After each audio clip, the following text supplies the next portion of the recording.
Alright, ladies and gentlemen, we are back here on the cylinder head, original cylinder head from the K600B tractor project.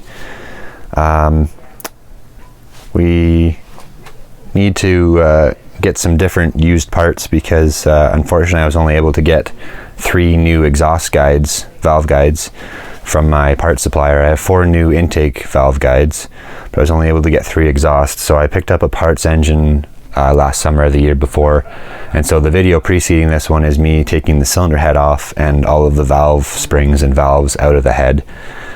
So I have all the, I don't know if this is in camera, but we have all the valve springs and retainers from the parts engine up here to the left, and then all of the valve springs and retainers for my head are in the containers there. The valves are in the cylinder head here still. So what we're going to do is I already cleaned up all the valves on the other cylinder head, but we didn't do the ones on the first cylinder head when we took it apart the first time. So in a minute here we're going to go and wire wheel all the valves so they're nice and clean, and then the idea now is to go through all 16 valves, or at least all 8 of the exhaust valves, because the intake ones, I don't know, we'll do all of them because there might be some intake valves that are not as badly worn as mine and will fit the new guides better. So we'll go through with a micrometer and measure all of the valves, and we'll select the largest 4 of each intake and exhaust to use in the rebuilt head. And then I've also got this little tool here that is supposed to hopefully measure the inside of the valve guides. I don't know if it's going to work or if it's even small enough. I don't know if Mitchell can get that or not. But you squeeze the top in and you tighten the screw, and then you put it inside and you let it go, and then you can tighten it when it's inside, and then you can measure that with a micrometer or a vernier. Fancy. I don't think that one's going to be small enough. Where are the guides? Actually, they're here. Oh yes, and I have some new springs as well. So I've got 3. I think those are actually not all the same. I should have 3 exhaust and 3 or 4 intake guides.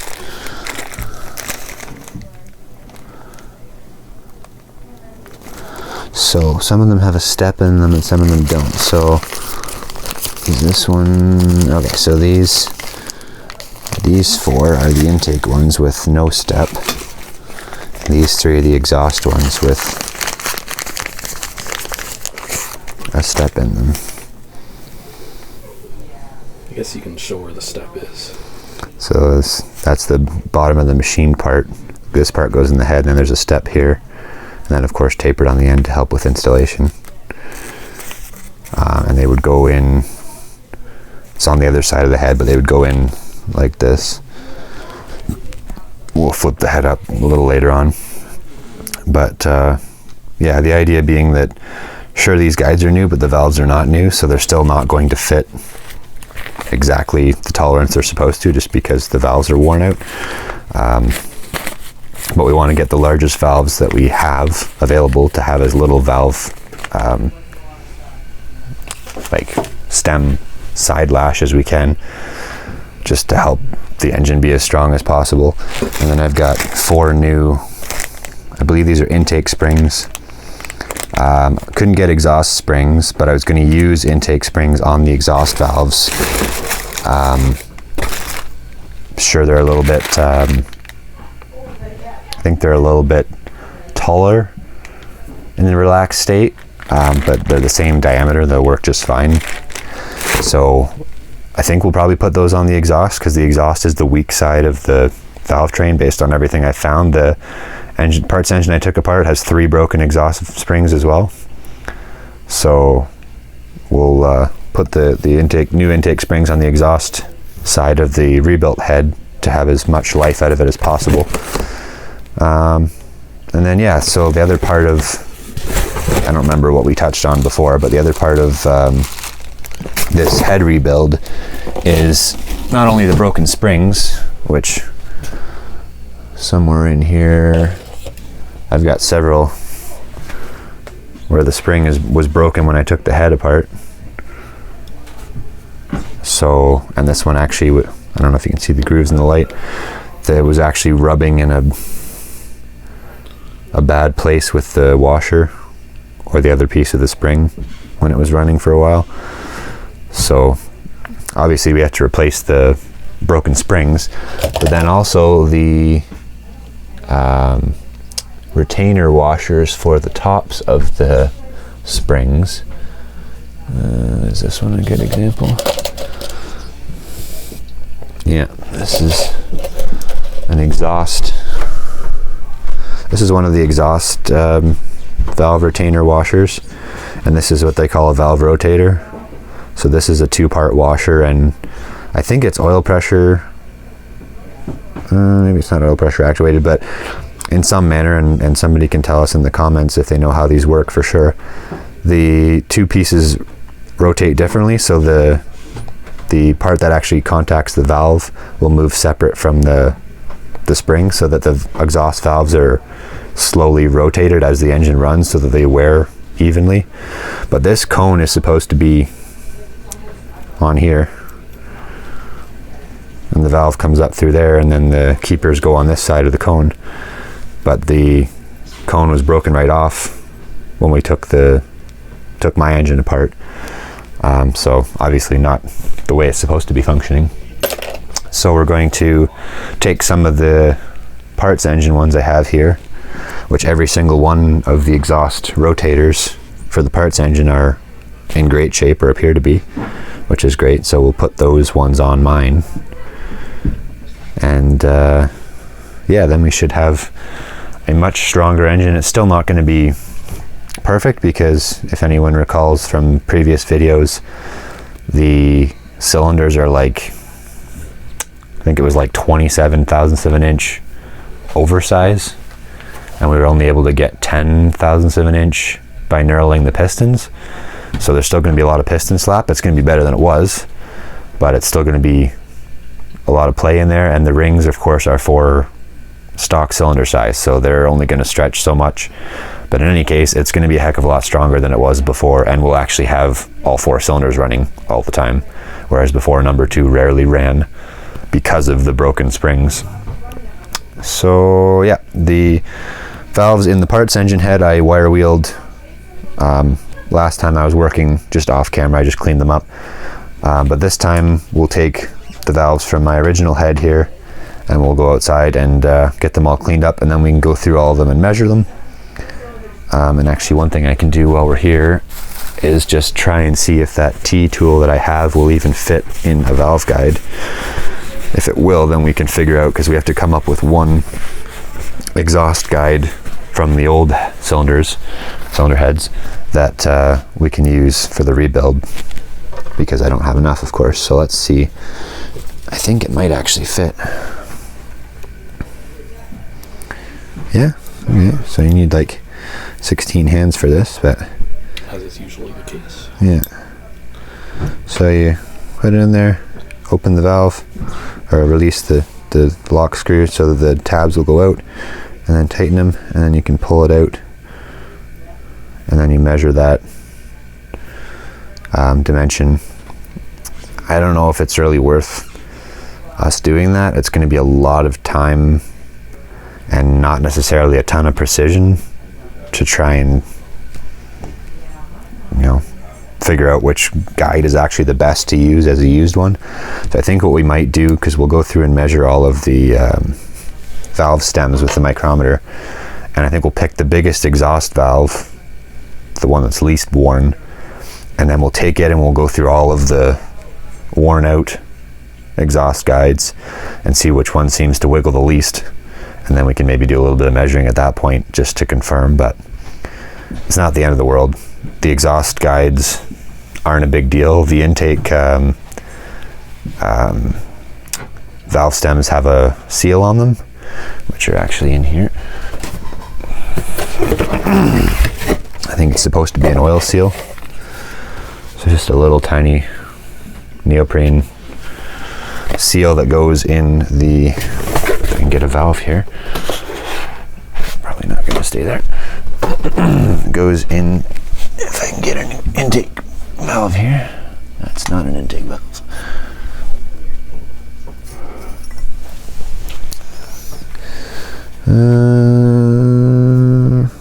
I think that's an intake valve. Does it not have... No, so these valves aren't even the same. So I guess that answers that in some respect. But anyways, there are supposed to be two grooves on the intake valve. Yep. So I believe it's the lower one that neoprene seal goes in. And then the upper one, of course, is for the keepers. But I just noticed, I didn't notice before, the intake valves out of the parts engine don't have oil seal grooves.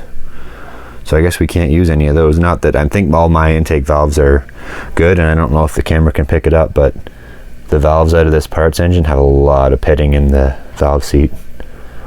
Yeah, it's too dark. I can't. So. Not in this light. Yeah. But anyways, the sealing surface is supposed to be a nice gray color. This one's actually shiny from wear, but when we lap them, it'll come out as a clean but like frosted gray color.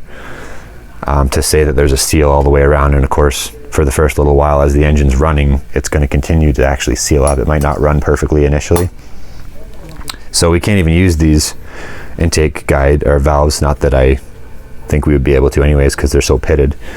But anyways, where was I going with that? The intake seals are the big ones to not let the oil go down the intake valves and be burnt in the cylinder. On the way out the exhaust, it's always blowing out with the combustion gases, so shouldn't be too bad. So anyways, I think that's about it for now. We're gonna grab all these valves from the original cylinder head, and we're gonna go outside and kind of wipe the oil off them and wire wheel the stems especially, as well as the sealing surface and the tops, just to clean them up, because as you can see from this one, the carbon buildup is immense. And there's also lots of oil on it as well. Wow, that's dirty. But the nice thing about this will be, we'll wire this and it'll be like brand new. That parts engine had a lot of moisture in it, and the engine is actually a little bit seized, as you'll see in the previous video. One cylinder had a little bit of moisture in it is all it is. But because this one was such a dirty engine, and I mean dirty in terms of burning oil, leaking oil internally, it didn't leak any oil outside really, but it means the combustion chambers are all very much oily and carbon covered, which means the metal underneath will be great. So yeah, we'll do that, and then we can start measuring them, and we'll get a paper and a pen or a phone going or something to record all the numbers.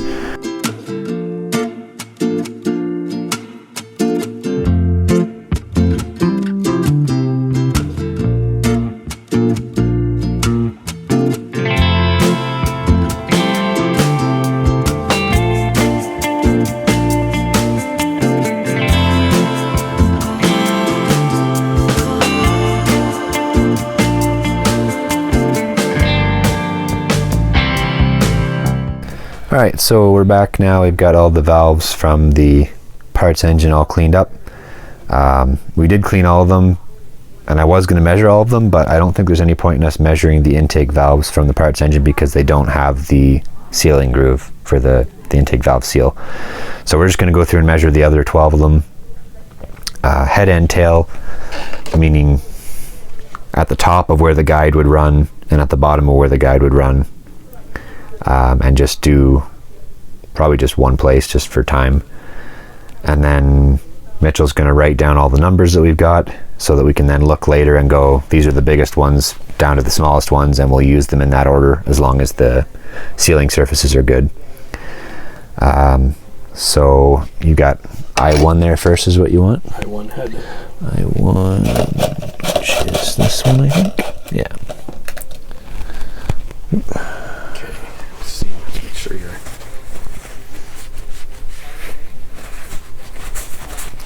It's important when doing precision measurements to make sure the surfaces are actually clean. Okay, so this is a Starrett 1-inch micrometer. So you want to make sure that you're actually zeroed when we start, which I don't know if the camera can see it, but that's the zero line and the zero on here, so we're good to go for that. So I'm going to try and find now where the top of the guide would have been which the intake ones don't have a lip, which is nice. So I'm just going to go by coloration, and I'm going to try and measure. I don't know if I'm going to have enough hands for this, but it's the other thing we'll never have enough of. so you got head first. Yep. So I'm going to again go for where the rub mark is on the. I'm going to maybe have to, when we go to do the rest, I'm going to have to probably set them down, but I'll try and do this one here for filming purposes. So I'm right at the top of where the groove starts, and I'm just going to turn it down till the ratchet clicks, and we're going to take a reading. So we got 300 and it's 25 and 15 is 40. Call it 341. 25 and 15 is 40, and then another basically 1. Put you got the quote on there. Mm-hmm. So then after that, put just a dash to indicate that's a little bit shy of 341. Dash. Like that. Yeah, perfect. Okay, so then something that looks like this is what we're measuring. Guess you can't hear me because I don't have a mic. Well, they'll probably still be able to pick it up. But yeah, so and I was looking at, I have a memo from when we were doing some measuring before, and I think the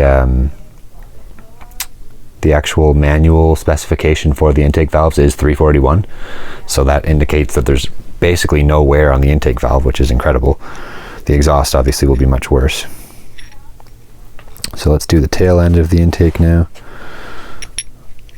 They should be about the same, shouldn't they? Yes. Which you mean head to tail? Yes. Yeah. Otherwise there's a problem. Yeah, so that one's 341 right on. So no minus on that one? No. Okay, and then we'll do one exhaust. Well, that's 2. Where's E1? Here. E1 Entertainment.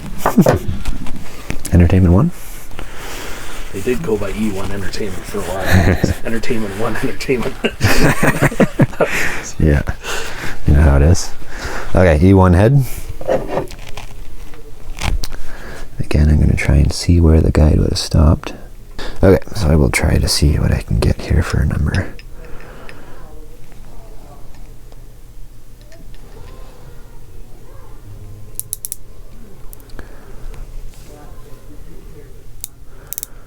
So that's 339 with a minus.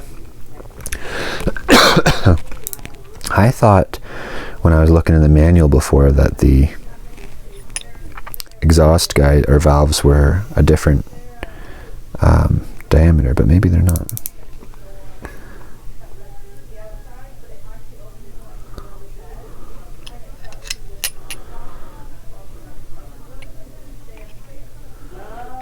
Come on. Yeah, okay. So then we'll go to the tail. I'm not in the camera, I realize. You were kind of in the edge. Okay. I'll try and find the exhaust valves. This one's really not too bad, but most of the exhaust valves have a massive lip where the edge of the guide wear was. This one's not too bad. Do a clean spot here. Oh, yeah. Fuck.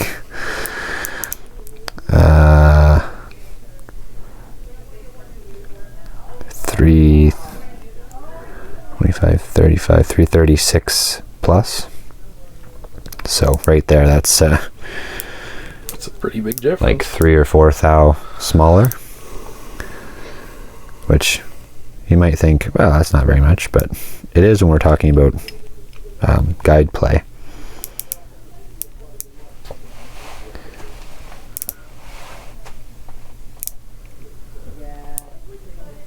What did I get? Should have put 334 minus? 336 plus. 330. Or so, okay, so 330. So get rid of the plus. It seems to be fairly consistently. 336. Yeah.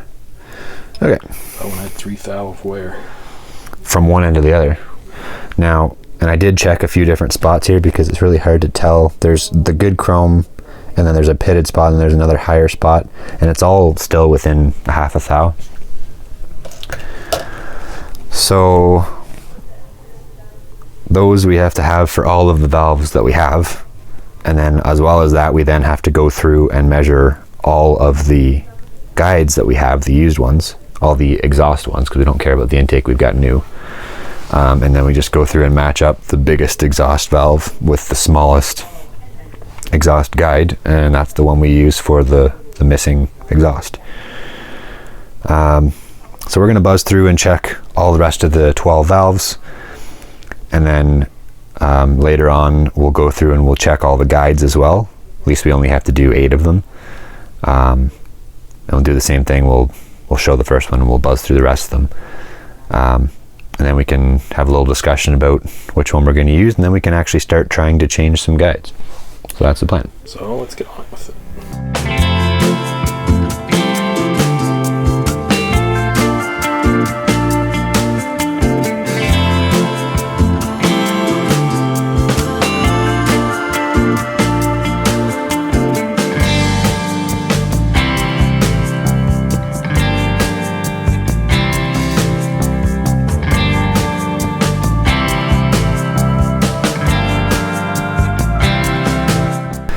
Alright, so that's all 12 of the valves that were worth looking at. Exhaust number 4, however, though, the seat is really rough. Looks very burnt in a couple of places. Big chunk missing out of it on the stem side, and the surface and the outer edge overall is very pitted. So that one's probably not worth anything, unless it could be ground enough to the point that it's a good surface again, which is possible. But looking at our numbers though, overall the exhaust valves from my original engine are by far the largest. The largest one is actually 330. They're all basically 339 on the head end of the stem, and the largest one from mine is 336 on the tail end, 336 thousandths of an inch. So that one will be the one that will mate with the exhaust guide that we have to keep. As far as the intakes go, they're all basically at spec. They're all 340 or 341, which is great. It means there's basically no wear on them. I'm pretty sure the manual says 340. We can double check that another time. So yeah, that basically says we're not going to use any of those valves from the parts engine, which is fine. Really the only reason I got the parts engine for this rebuild was because I needed those retainer washers and the rotators. So that part we've got is good to go. We just have to clean them up.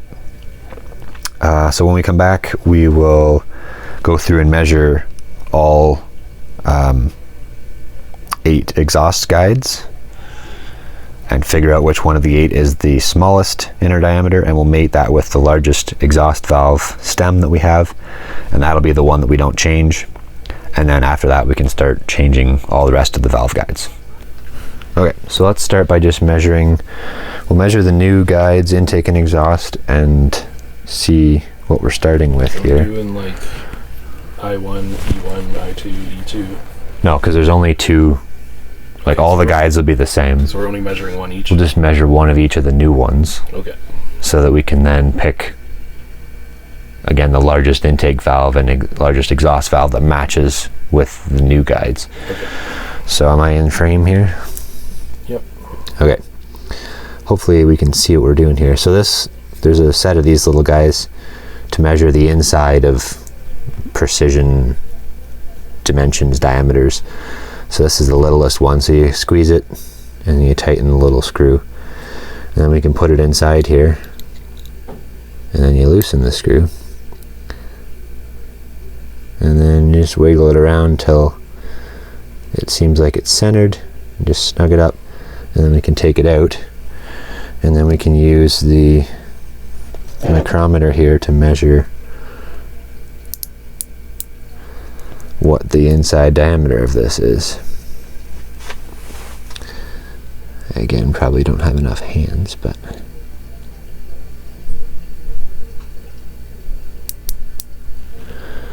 so that's 3, so that would be 350. So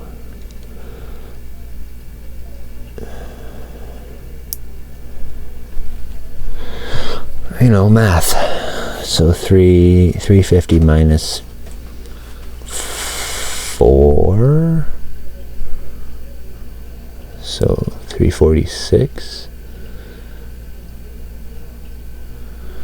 So let's say for intake guide 346 with a minus. Okay. And then I will check the other end of it, but it should be the same.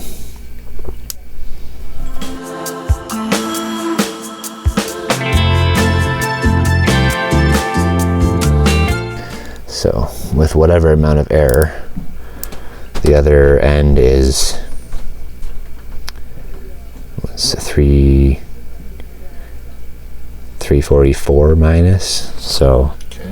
if you call them 345, that's pretty close for intake. And I believe 344 is the stem size originally. So then let's do an exhaust one just to see. I believe they're the same, but we're supposed to be the same.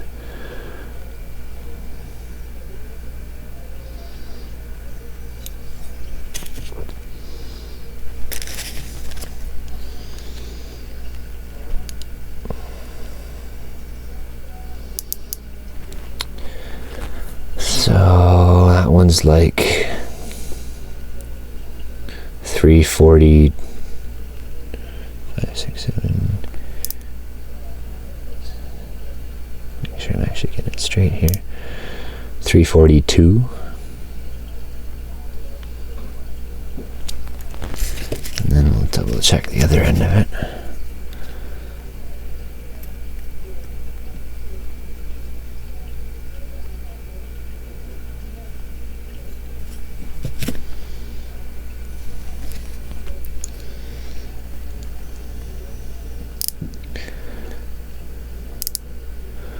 That one's like 343, so 342.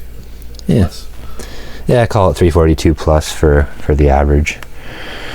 Okay, so that gives us the baseline. So we'll just measure one quote live here, and then we'll buzz through the rest of them. I'm trying not to dump stuff over it as a time lapse, and then we can pick which ones we're going to use. Alright, so we're going to just measure hopefully top and bottom of the first exhaust guide here in my original cylinder head. Try and get close to the top and try and make it centered.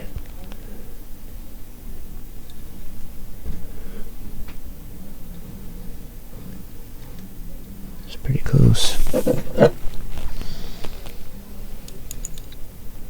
See how much bigger these are. I'm sure it's going to be a lot. Yeah. 50, so that's like, because that would be 50. So that's like 366 plus. Holy smokes. So it's like 16, or no, more than that. It's like almost 20 thou bigger than it's supposed to be. Okay, so that's, we should have done, just do like a comma and a space, and then we'll do a second number for the bottom side of it. But I guess we better do that now, so I'll try and flip it here to do, the other side here. Of course it weighs about a ton. Yeah. Cast iron. So I'll measure the opposite end of this one, and then we'll just buzz through the rest of them, and then we'll pick.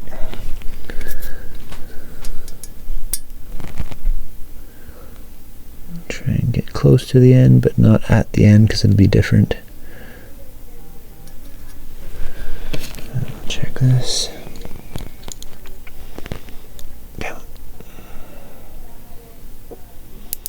Just so you know, all the camera saw was your hair. My hair? It's just what I did before, but so that one's significantly smaller, still oversized, so that's 358 plus. So significantly smaller than the valve head end, which makes sense, but obviously still too big. So you got that number? Yep. All right, so we'll just buzz through and check the rest of the exhaust guides on this head and the exhaust guides on that one, and then we'll come back and pick the smallest one to leave in the head, hopefully leave in the head.